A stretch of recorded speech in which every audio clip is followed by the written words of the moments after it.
Pemirsa, jumpa lagi dalam spesial interview bersama saya, Claudius Bukan.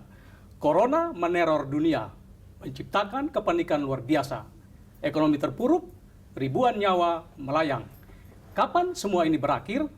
Kapan para ahli menemukan vaksin yang bisa meredam corona? Apa saja langkah yang dilakukan untuk mencegah infeksi serta menangani infeksi bagi mereka yang tertular? Kita tanyakan langsung kepada Profesor Amin Subandrio, Kepala Lembaga Eijkman. Pak Amin, terima kasih atas kesempatan ya. Terima kasih. Tetap boleh bersalaman ya? Oh, boleh. Kalau salaman nggak apa-apa, Pak?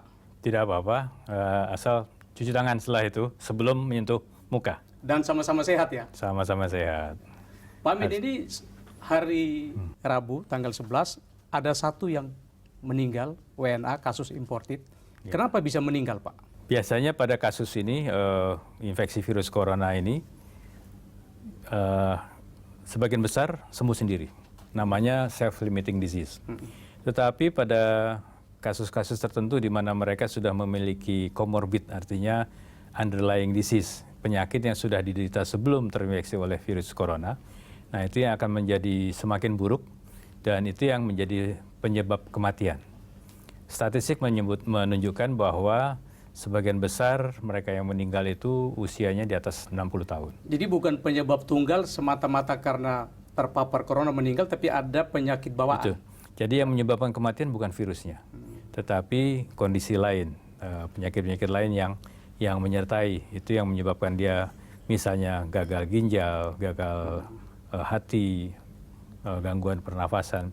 Utamanya sebetulnya kan asalnya gangguan pernafasan, sesak nafas, oksigen kurang, nah kemudian terjadilah kerusakan jaringannya lain. Belum lagi adanya karena infeksi virus, tapi tidak langsung ini, tubuh menghasilkan respon imun dengan menghasilkan namanya sitokin, suatu zat yang memang ditujukan untuk membunuh virus. Tapi kalau itu jumlahnya terlalu banyak, kita sebut sebagai badai sitokin, otomatis dia akan merusak jaringan lain.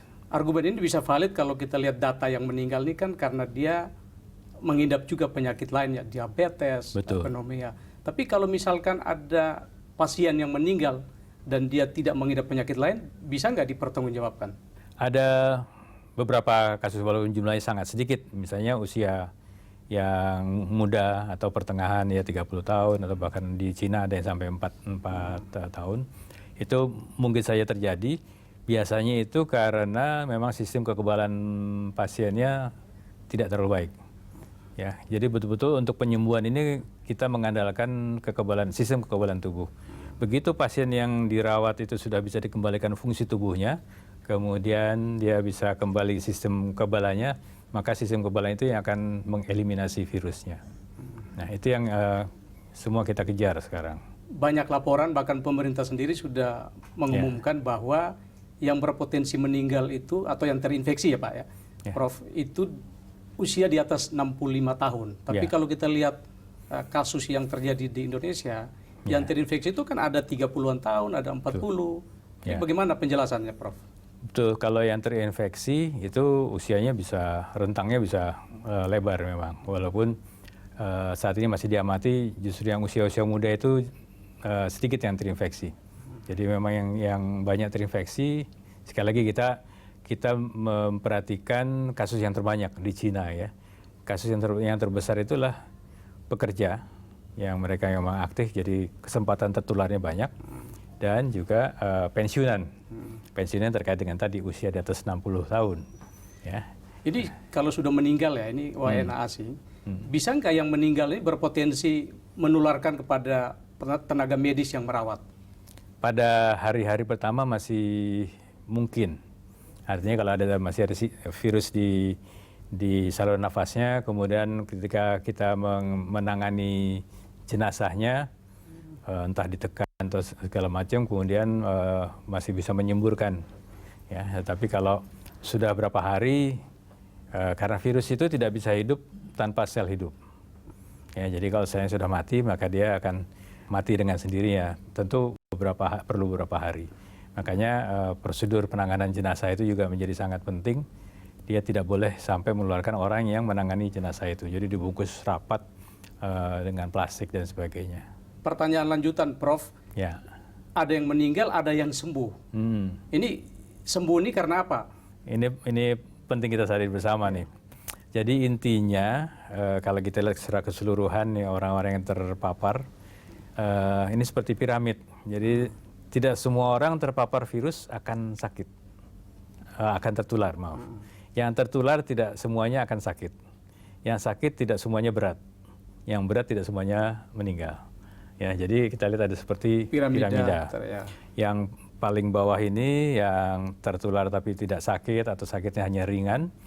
Ini memang di satu sisi dia bisa menjadi media penularan karena dia tidak berobat. Dia pergi kemana-mana kan. Ini yang terjadi di awal-awal Januari ketika Wuhan belum ditutup. Mereka di musim libur pergi kemana-mana, mungkin mereka menjadi sumber penularan tempat lain. Baik di luar provinsi ataupun luar negeri. Tetapi di sisi lain, mereka yang tidak sakit ini berarti punya kekebalan.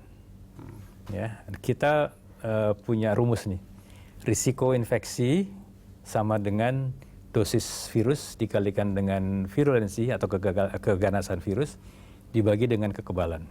Jadi kalau kekebalannya tinggi, otomatis risiko infeksi menjadi kecil. Nah, jadi kembali ke piramida tadi, mereka-mereka ini yang sudah punya kekebalan itu diharapkan tidak menularkan ke orang lain ataupun kalau menularkan orang lain tidak sebanyak orang yang sakit. Nah, jadi mereka akan menjadi semacam benteng yang diharapkan bisa memutuskan rantai penularan. Itu yang kita harapkan terjadi setidaknya di Indonesia.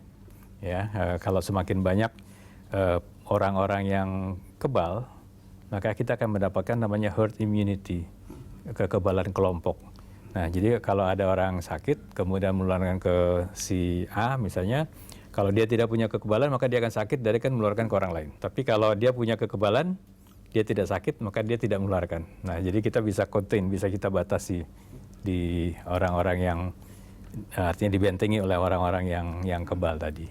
Pertanyaannya bagaimana agar setiap orang itu bisa punya kekebalan yang tinggi supaya bisa mencegah infeksi, kita bahas di segmen berikut. Baik.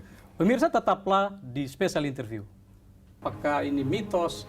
Ada yang mengatakan bahwa harus banyak minum jahe nih. Tidak ada bukti ilmiah sampai saat ini yang menunjukkan sudah ada percobaan misalnya virus corona dikasih kurkumin terus mati.